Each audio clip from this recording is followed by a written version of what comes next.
ভিডিঅ'লৈ আপোনালোকক স্বাগতম জনাইছোঁ। আজি মই এটা আপোনালোকৰ আগত ৰেচিপি ভিডিঅ' লৈ আহিছোঁ, কাচকলৰ ৰেচিপি। প্ৰথমতে মই এয়া কাচকল আৰু আলুখিনি নিমখ আৰু হালধি দি পেলাই বইল কৰি লৈছোঁ।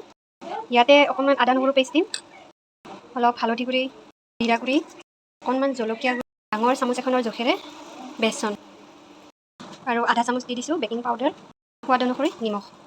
এইখিনি সানি ল'ব লাগিব। চামুচেৰে ভালকৈ নোৱাৰি, সেইবাবে মই হাতেৰে মুঠি দিছোঁ। মিশ্ৰণটো বেছি পাতল বা ডাঠ কৰিব নালাগে, এনেকুৱাকৈ ৰাখিলে হ'ল। মই এইখিনি ফ্ৰাই কৰি ল'ম। তেলখিনি গৰম আহিছে, ইয়াতে মই এতিয়া এটা এটাকৈ দিম। এতিয়া এইখিনি দুয়োফালে ৰঙা হোৱাকৈ ভাজি ল'ব লাগিব।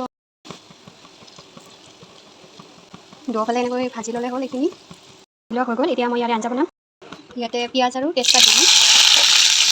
এতিয়া ৰঙা হোৱালৈকে ভাজি ল'ম। এইখিনি পিঁয়াজখিনি প্ৰায় ৰঙা হৈ গ'ল। ইয়াতে এতিয়া আদা নহৰু পেষ্ট দি দিম। এতিয়া হালধি গুড়ি, নিমখ, জলকীয়া গুড়ি, জিৰা গুড়ি গোটেই মিক্স কৰি লোৱা আছে, এইখিনি দি দিম। ভাজি লোৱা হৈ গ'ল। ইয়াতে আলুখিনি দি লৈছোঁ। বইল কৰি লৈছিলোঁ আলুখিনি আগতে, আৰু লগতে যিখিনি কাচকলৰ পকৰি বনাইছোঁ এইখিনিও দি লৈছোঁ। এইখিনি ভাজি ল'ব লাগিব ভালকৈ।